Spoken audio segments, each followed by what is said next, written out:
mais faut pas oublier que le temps, c'est la monnaie la plus précieuse qu'on a. Tu vois, j'ai des potes qui se tapent des kilomètres pour trouver la station essence la moins chère. Je connais des gens qui réservent des voyages, départ 5h du mat, encore ça c'est pas trop grave, mais qui vont prendre ce vol spécifique avec 2 escales pour économiser au total 200 balles sur les billets.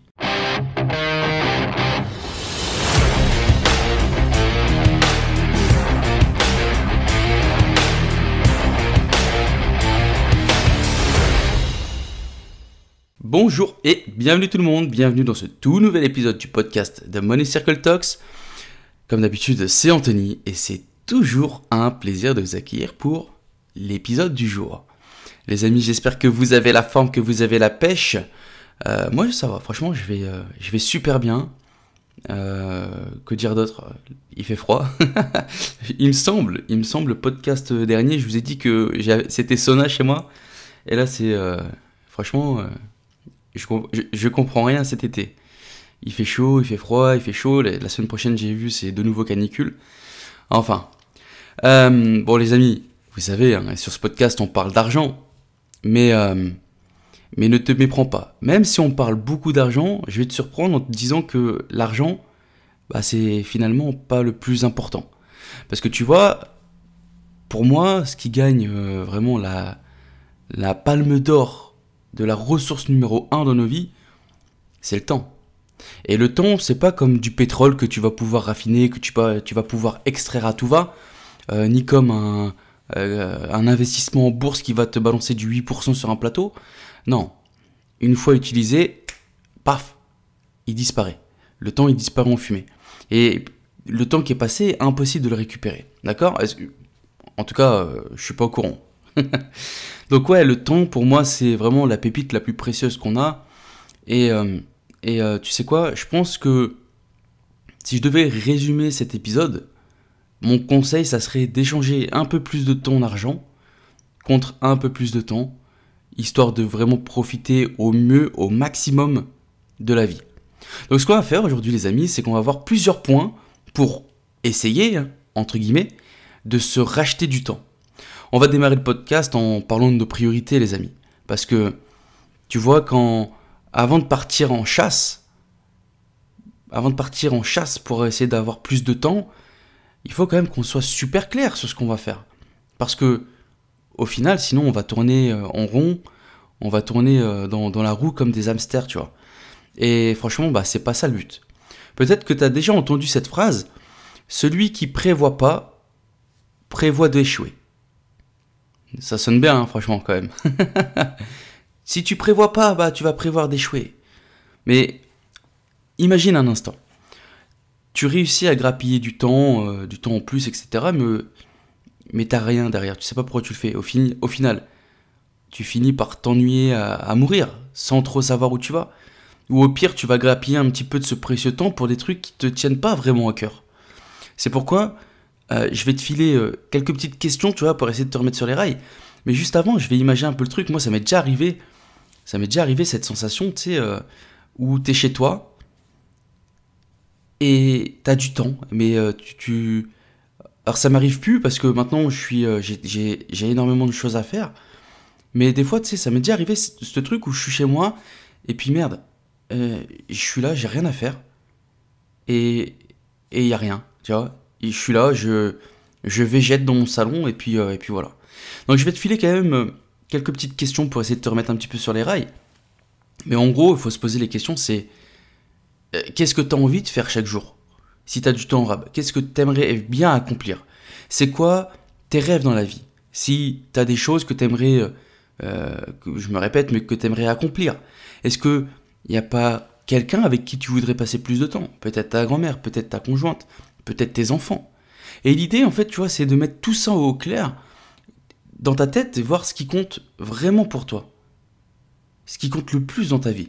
Parce que quand tu déniches du temps en plus, tu sauras direct où tu dois le mettre. Où tu vas utiliser ce temps pour maximiser les effets pour toi, tu vois. Et dis-toi quand même que les priorités, c'est pas figé. C'est pas figé dans le marbre. Ça bouge. C'est comme... la mer, tu vois, les vagues à la plage. comment dire, qui bouge en fonction du vent, etc., etc. Donc en fonction de ce que tu vis, en fonction, par exemple, je sais pas, de nouvelles expériences, de nouvelles découvertes, tout ça, eh ben on peut faire bouger les priorités. Il n'y a pas de problème. Tu vois, je te donne un exemple. Je te rappelle, moi, quand j'avais 21 ans, ma priorité numéro un, c'était d'aller faire un saut dans l'armée. Et regarde-moi, 10 ans plus tard, à 31 balais, mes priorités, ça a pris un virage à 180 degrés. Aujourd'hui, c'est tout pour la famille et tout pour les invests. Alors, ma question, dis-moi, si toi, tu avais la chance de gratter ne serait-ce que 5 heures par semaine, 5 heures en plus chaque semaine pour toi, qu'est-ce que tu ferais de ce temps bonus? Pose-toi la bonne question. Prochain point, les amis, on va prendre le contrôle de sa carrière. T'as vu, hein, que tu kiffes ton job, que tu le kiffes à fond, ou que c'est ton job et puis c'est tout, tu te tapes des heures de taf et voilà.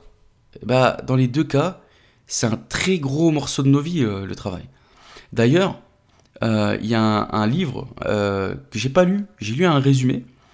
C'est le livre Happiness at Work qui nous dit que les gens passent en moyenne 90 000 heures au boulot. C'est quasiment un tiers de notre existence. Et ouais, t'as bien entendu, un tiers de notre existence.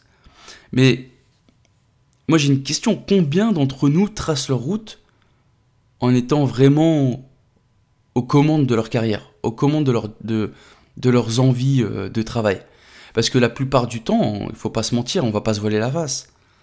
C'est l'argent qui mène la danse. À vouloir empocher plus de thunes, on va se caler dans des boulots qui vont certes te rapporter gros, mais tu vas pas te soucier de ta qualité de vie ou de la qualité de ce que tu fais, etc. On s'en fiche de ça. On s'en fiche si on gagne très bien notre vie, mais si on doit faire 80 heures par semaine. Et si ça nous éloigne à des kilomètres de chez nous. C'est pas grave, je gagne bien, ok? Et tout ce qui compte pour nous, c'est la thune qui rentre, tous les mois. Mais crois-moi, il y a quand même un réel coût à bosser que pour l'argent. On risque pas seulement de cramer nos batteries, mais on doit être méga vigilant, on doit faire très attention avec la chose la plus importante qu'on a, le temps. Moi, tu vois, je sais que en tant que frontalier, putain, le nombre de personnes qui viennent d'Annecy pour bosser à Genève ou pour bosser à Lausanne, les gars, ils font des 2 heures de route aller, 2 heures de route retour. Et je te parle pas des bouchons. Je comprends pas comment avoir cette vie, comment mener cette vie avec autant de routes. Je me tirais une balle, tu vois. Et certes, je sais que le taf, c'est hyper important. Surtout au début, quand tu dois amorcer la pompe. Ça paye les factures, ça te donne un sens à tes journées, etc., etc. Mais tu vois, on n'est pas fait pour bosser 24 heures sur 24 et 7 jours sur 7 et finir en mode zombie. Et si on regarde de plus près, t'as des responsabilités, t'as des désirs qui vont au-delà de la boîte pour laquelle tu bosses. On a de la famille, on a des passions, on a tes potes, vos potes, etc. Et c'est pourquoi je vais te donner quelques petites astuces pour essayer de récupérer un petit peu de temps en plus dans ta journée de travail. Le trajet quotidien, les amis. Franchement, il n'y a pas une option, ça serait de couper un peu les trajets. Tu vois, il y a des stats qui disent que le mec moyen en France, il fait à peu près 30 minutes pour aller au boulot et pour revenir. Donc on parle d'1 heure à se taper la route toute la journée. Ça va encore, mais c'est quand même beaucoup, 1 heure. Et ça, c'est juste une moyenne. Tout à l'heure, les gars que je vous parlais, qui viennent d'Annecy pour aller travailler à Genève ou Lausanne, waouh. Et peut-être que c'est comment dire, insignifiant. Mais moi, j'aime bien rapporter sur du gros volume. Mettez ça sur une année. Et paf, même en faisant, je sais pas, 30 minutes, allez, 1 heure par jour, aller et retour, eh ben dis-toi que tu te rends pas compte, mais t'as cramé 200 heures dans le transport. 200 heures, c'est énorme. Ensuite, On va parler du télétravail. Le télétravail, ça s'est quand même vachement démocratisé grâce au Covid. Il y a quand même, il y a quand même un bénéfice à tirer du Covid, c'est ça. Donc, certes, c'est pas accessible à tout le monde, mais si tu as le choix, pourquoi ne pas négocier le télétravail? Il y a pas mal de boîtes qui ont lâché du lest avec la pandémie. Et donc, si ton employeur est partant, let's go, parle-en. Même si c'est un jour par semaine, c'est toujours un bon deal. C'est toujours du temps en plus que tu vas avoir chez toi, du temps de trajet en moins d'essence, etc. Ensuite, si tu sens que ta boîte ils sont un peu pas très chauds, dis-leur qu'on fait un test, on fait un essai sur un mois. Si tu vois le moindre truc, pas de souci, je reviens. Mais si tu fais le taf, ils pourront pas dire non.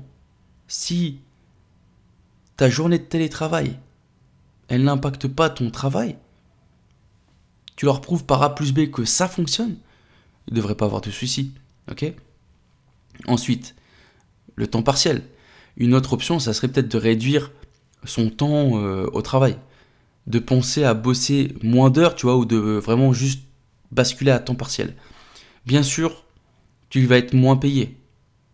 Mais par contre, moins de thunes, moins d'impôts. Moins de garde pour les enfants. Moins d'essence. Et quelquefois, les amis, il faut faire le calcul. Des fois, c'est peut-être plus rentable. Ça dépend des situations, c'est pas vrai pour tout le monde. Mais quelquefois, de basculer en temps partiel, ça fait baisser les dépenses globales. Et donc, ça peut être aussi une bonne chose. En fin de compte, que tu réduises les déplacements, que tu troques des heures de taf contre des heures de temps perso, tout ça, tu vois, c'est le moment de réévaluer ta carrière sous un nouvel angle. Est-ce que les heures que tu fais en ce moment, est-ce que c'est en phase avec ce qui compte vraiment pour toi dans ta vie? Si c'est pas le cas, on repense. On repense à la stratégie, à ta stratégie de carrière, et tu cherches à trouver quelque chose qui va être plus en adéquation avec tes envies actuelles. Ok ? Prochain point, c'est la maison idéale. Bon, je vais m'attaquer à un gros morceau pour la majorité des personnes, la majorité des Français même. Enfin, même pas, je te dirais la majorité du monde. Et chez nous en France, la maison, c'est pas juste 4 murs. C'est tout un symbole, c'est un rêve qu'on poursuit, d'accord ? Et du coup, il y a pas mal d'entre nous qui vont mettre les bouchées doubles pour s'offrir une maison immense. Une chambre géante pour chiller, une cuisine de chef cuistot pour faire à manger, pour simplement cuire des coquillettes. On vous voit tous les amis. Et le salon gigantesque pour tes potes, recevoir tes potes, la famille, etc. Mais là les amis, j'ai une news à vous donner. La majorité de votre espace de vie, vous n'allez pas l'utiliser. Genre, 68% du temps passé avec la famille, on le passe dans la cuisine ou dans le salon. Donc avant de t'emballer peut-être pour une méga villa, comme tu vois les villas qu'on voit dans les émissions de déco à la télé, etc. Eh ben demande-toi si par exemple, tu as vraiment besoin de tout cet espace. Parce que quand tu optes pour une maison optimale, c'est-à-dire légèrement plus petite que ce que tu vois dans les trucs de ouf à la télé, eh ben tu vas pouvoir en tirer vraiment le maximum. Tu vois, les grosses maisons, même si tu as les moyens, ça va te demander du temps pour le ménage. Ça va te demander du temps pour l'entretien. Et même si tu sous-traites à mort, imagine, t'as une femme de ménage, etc. T'as un jardin géant. Et bah hop, t'es obligé de... Enfin moi personnellement, tu vois, je déteste. Je déteste m'occuper des jardins. Même des petits jardinets, c'est pas mon truc. Bah je sais que si j'ai un jardin, bah je vais devoir prendre un jardinier. Et selon les périodes, ton jardinier, il faut qu'il vienne toutes les semaines. Tu vois ? Ensuite, ta cuisine, elle est immense. Et bah, tu te tapes des heures à ranger tes placards, à ranger tes tiroirs. Et je sais, ça peut paraître un peu dingue, tu vois, de dire, ok, on va prendre une maison plus petite, alors que t'as l'argent pour acheter cette putain de villa. Mais franchement, si tu réfléchis bien, tu vas voir que le temps que tu gagnes avec une maison à taille restreinte, entre guillemets, ça peut être un sacré atout. Moi, Tu vois, le ménage, moi, c'est quelque chose qui va vraiment me... Je suis pas maniaque, mais bon, tous les maniaques disent ça, tu vois. J'adore que chez moi ce soit hyper propre. Et tant que ça ne l'est pas, je peux pas travailler, tu vois. Par exemple, la maison serait hyper sale, je peux pas enregistrer ce podcast. Ça va me manger la tête. Et la maison, elle fait 110 mètres, l'appart, il fait 110 mètres carrés. Putain, quand tu dois ranger, je peux te dire que je passe du temps, tu vois. Alors que si j'aurais quelque chose de plus petit, bah, je passerai finalement moins de temps, d'accord? Donc avant de foncer la tête baissée dans le grand bain en quête d'une maison parfaite, la maison de folie, réfléchis vraiment à l'espace dont tu as besoin. Parce qu'au final, c'est toi qui gagnes plus de temps, moins de stress, et des moments beaucoup plus optimisés, entre guillemets. On enchaîne avec la technologie. Comment la technologie peut nous faire économiser un max de temps? Aujourd'hui, on est, qu'on le veuille ou non, dans l'ère du numérique. On est devant les écrans d'ordi, on a nos smartphones. Tout ça, ça devient des prolongements, des prolongements de nos mains, etc. Et la plupart d'entre nous, on passe les journées devant l'écran d'ordi au boulot. Ensuite, on rentre, on va se mettre sur nos iPads. On va kiffer un petit peu, on va regarder peut-être YouTube. On va utiliser notre téléphone pour écrire des messages, pour l'utiliser en mode GPS, etc., etc. Et je ne sais pas si ça vous est déjà arrivé, mais la frustration de devoir patienter devant un téléphone ou un ordi qui tourne au ralenti, sa mère. Qui tourne au ralenti, genre, tu ouvres ton application, elle met 20 piges à s'ouvrir, ou elle bug, elle se ferme, etc. D'un point de vue argent, tu peux te dire que c'est dingue de remplacer ton matériel dès qu'il commence à ramer. Mais moi, j'ai fait le constat que quand tu calcules le temps que tu perds à cause de toutes ces lenteurs, imagine, t'attends 5-10 secondes à chaque fois que tu lances un nouveau programme sur ton ordi, multiplie ça sur une journée, puis sur une semaine, puis sur une année, bah tu vas voir que tu y passes du temps à attendre. T'as perdu du temps juste à attendre. Et moi, je suis pas mal connecté avec tous mes appareils, etc. Et franchement, c'est vrai que j'hésite pas à faire évoluer tout le matos informatique qu'on a, l'ordi, le téléphone, etc. J'hésite pas à faire évoluer parce que dès que ça commence à ramer, ça me saoule. Des fois, sur le dernier téléphone, alors par contre, voilà, je suis vraiment... je le change uniquement quand il y a vraiment besoin, d'accord? C'est pas parce qu'il y a l'iPhone 13 qui est sorti que bam, alors que l'iPhone 12 fonctionne, je vais pas le changer, ok? Mais moi, je vois ça plutôt comme un investissement. Parce que chaque seconde que tu gagnes avec un appareil qui tourne au top, eh ben, c'est du temps que tu peux passer ailleurs. C'est du temps où tu vas être beaucoup plus productif, plus rapidement. Ensuite, le prochain conseil, les amis, c'est un conseil que j'ai mis du temps à comprendre et à appliquer. C'est faire appel à des aides quotidiennes. Je vais démystifier tout ça. Alors, aujourd'hui, on est 4, tu vois, la famille, elle s'est agrandie, etc., les enfants, etc., etc. Et le ménage, c'est vite devenu un truc relou à faire. Comme je t'ai dit juste avant, pour que je sois vraiment au top, faut que chez moi soit nickel. Tu vois, c'est un peu comme une thérapie pour moi d'avoir mon bureau hyper propre, de passer l'aspirateur, que tout soit bien plié, etc., etc. Mais bon, avec 2 enfants en bas âge, garder une maison au top, à mon niveau de perfection, bah ça va me prendre facile 3 heures par semaine, voire plus. Et du coup, tu vois où je veux en venir. Aujourd'hui, j'hésite pas à dégainer la carte bleue pour me payer un service de nettoyage à domicile, tu vois. Pour me payer une dame de ménage qui va venir faire le ménage une fois par semaine, une fois par mois. Au début, on avait commencé comme ça, pour faire des nettoyages en profondeur, les tapis, la salle de bain, cuisine, tout y passe. Et au début, je vais pas te mentir, au début, j'étais gêné. J'étais hyper gêné parce que voilà, je viens pas... j'ai jamais connu ça, j'ai jamais fait intervenir quelqu'un chez moi, mes parents pareil, on n'avait pas les moyens, etc.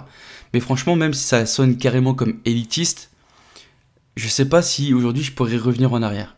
Parce que ça te libère du temps de fou. Et sérieux, elles sont, elles sont beaucoup plus efficaces que moi, tu vois. Même si moi je kiffe faire le ménage, j'aime bien que ce soit propre, j'aurais jamais je ferais jamais aussi bien leur boulot qu'eux, tu vois. Et du coup, tu vois, elles ont l'œil, etc., etc. Et du coup, euh, si t'as les moyens, regarde peut-être, pour commencer, tu fais passer une dame de ménage une fois, etc. Tu regardes, ça pourrait vraiment te filer un sacré coup de pouce dans du gain de temps. Ensuite, que tu passes au black ou déclaré, ça, peu importe, c'est ton problème. Maintenant, dis-toi que déclarer, c'est des prestations que tu vas pouvoir venir déduire de tes impôts. Et ça, c'est pas négligeable, tu vois. Alors voilà, maintenant, si tu veux vraiment maximiser ton temps et faire le plein de sérénité chez toi, je trouve que faire l'impasse sur ce type de service, ça serait bête parce que ça va te faire vraiment gagner des heures importantes. Et après tout, les amis, on n'a qu'une vie à vivre, autant en profiter à fond. Ensuite, les amis, on continue avec l'investissement à la cool. Mais qu'est-ce que je veux dire par là? On va parler investissement, tu l'as bien compris, mais tranquille. Parce que sérieux, aujourd'hui, il ne faut pas que les investissements, ça devienne une usine à gaz. Je pense qu'on est d'accord. Quand ton portefeuille d'investissement, il ressemble à un labyrinthe de fonds, d'actions, euh, etc. On m'a envoyé, il y a quoi, il y a 3 semaines, on m'a envoyé un portefeuille d'ETF, d'actions, etc. Il n'y avait aucune logique. Aucune logique. Je lui demandais de pourquoi il faisait ça, etc. Il savait même pas. C'était une usine à gaz son truc. Et ce qu'il faut comprendre, les amis, c'est que plus tu rajoutes des strates de choses incompréhensibles, et tu te rajoutes carrément du taf. À un moment, il va bien falloir rééquilibrer ton portefeuille. Tu vas devoir jongler entre les comptes, checker si tout roule comme prévu. Et bref, ça peut devenir un cauchemar. Ça peut devenir un cauchemar pour ton temps. Imagine, si t'as juste 2 ou 3 fonds de la même boîte sur par exemple ton PEA, ok, ça, c'est direct, tu vois, bam, tout de suite. Ton job, il s'est simplifié. Mais si tu as un portefeuille ici, un portefeuille là-bas, là tu as des ETF, tu as une stratégie ici, tu as de l'immobilier, et ça devient un truc incompréhensible. Et je sais que parfois on vous dit que les portefeuilles plus complexes peuvent offrir des retours, de fou. Plus de fonds internationaux, plus de petits fonds pour booster les gains. Tiens, rajoute celui-là, ça va te faire tampon avec ça, etc. Ouais, ok. Sauf que, écoute-moi bien, chaque niveau de complexité vient avec un ticket d'entrée en temps. Et c'est un coût caché. C'est un coût caché que tu vas pas avoir au début, mais que tu vas très bien sentir quand tu vas devoir passer ton temps à gérer tout ça. Du coup, la prochaine fois que tu seras tenté d'ajouter une nouvelle variable à ton portefeuille, tu penseras à moi. Et tu te demanderas est-ce que ça vaut vraiment le coup en termes de temps et en termes d'effort. Parce que des fois, la simplicité, les amis, c'est le truc le plus précieux qu'on peut avoir. Et maintenant, si tu as envie d'investir et de construire ton avenir sans te faire des migraines, garde juste ça en tête. La vie est trop courte pour se prendre la tête avec des trucs hyper compliqués. Dernier point, les amis, avant de se quitter, on va parler de investir son temps à bon escient. Je sais que l'argent c'est cool, mais faut pas oublier que le temps c'est la monnaie la plus précieuse qu'on a. Alors j'ai envie d'éclairer quand même quelques points. Tu vois, j'ai des potes qui se tapent des kilomètres pour trouver la station essence la moins chère. Ou qui font le tour de tous les magasins pour gratter quelques centimes sur les prix. C'est pareil avec les voyages. Je connais des gens qui réservent des voyages. Départ 5h du mat, encore ça c'est pas trop grave. Mais qui vont prendre ce vol spécifique avec 2 escales pour économiser au total 200 balles sur les billets. Et franchement, moi je comprends pas. Je me dis, soit vous avez raté quelque chose, soit vous vous en foutez complet, tu vois. Parce que sérieusement, est-ce que, on va prendre le cas des billets avec 2 ou 3 escales, etc. Je me demande sérieusement si la fatigue supplémentaire que tu vas générer, elle vaut vraiment l'argent que tu as gagné. Parce que des fois même, avec les escales, t'arrives, t'es éclaté, donc tu vas perdre une journée pour te reposer. Quelquefois, t'as des escales qui font 10, 12, 18 heures. J'ai vu des escales de 18 heures. Et tu fais quoi? On dit, c'est nimp. Sauf, avant que je me fasse enchaîner dans les commentaires, les escales où t'as beaucoup de temps et puis ça te permet d'aller visiter un autre pays vite fait, tu vois. Ça, c'est cool. Ça, c'est jackpot. Donc, les amis, respectez votre temps. Peut-être que lâcher un peu plus d'oseille, bah, ça peut être bénéfique. Ça peut t'éviter des galères. Et pour clôturer, je vais le redire, mais l'argent, c'est cool. Personne va dire le contraire. Mais le temps, mec, ou meuf, c'est irremplaçable. Alors la prochaine fois que tu auras envie de courir après des économies minuscules, parce qu'en plus c'est ça le pire, c'est que ces gens-là, c'est pour économiser rien du tout. Tu vois, le coût de la station essence, je sais pas, le diesel il est à 1,85, tu vas faire 10 bornes pour avoir ton diesel à 1,83. Ok, sur le plein, ouais, ça va te faire gagner 3 balles. Et encore, bah c'est nul, tu vois. Donc, la prochaine fois que tu as envie de perdre ton temps pour faire des économies minuscules, réfléchis-y à 2 fois. Investis ton temps dans des trucs qui vont réellement compter. Des trucs qui vont te faire te sentir bien. Qui vont te permettre d'avoir ta tranquillité d'esprit, etc. Tout ça, ça n'a pas de prix, tu vois. Et faut pas cracher sur son temps. Au début, on s'en fout. Le temps, il est là, il est à foison. Mais on a tous le petit sablier au-dessus de nos têtes et on se rend pas compte. Et plus tu grandis, je pense que plus tu t'en rends compte. Tu vois, moi, genre à 18 ans, 18-25 ans, je m'en foutais complet. J'étais le genre de gars prêt à prendre des billets 200 balles moins chers et faire une journée d'escale. Mais ça, c'est fini. C'est fini. Si je pourrais rattraper tout le temps perdu, je serais heureux. Malheureusement, je peux pas. Donc ne faites pas cette erreur, vous aussi les amis. Ne gâchez pas votre temps. Le temps, c'est quelque chose d'hyper précieux. C'est la valeur la plus forte qu'on a dans nos vies. Beaucoup plus que l'argent, que l'or, etc. Bon voilà les amis, j'espère que cet épisode vous aura plu. J'espère que je vous aurai un petit peu ouvert les yeux sur la notion de temporalité. Je vais arrêter de partir dans mes délires. Je vais vous laisser les amis. Dans tous les cas, n'oubliez pas, 1% chaque jour. Et moi je vous dis à très bientôt. Ciao ciao ciao.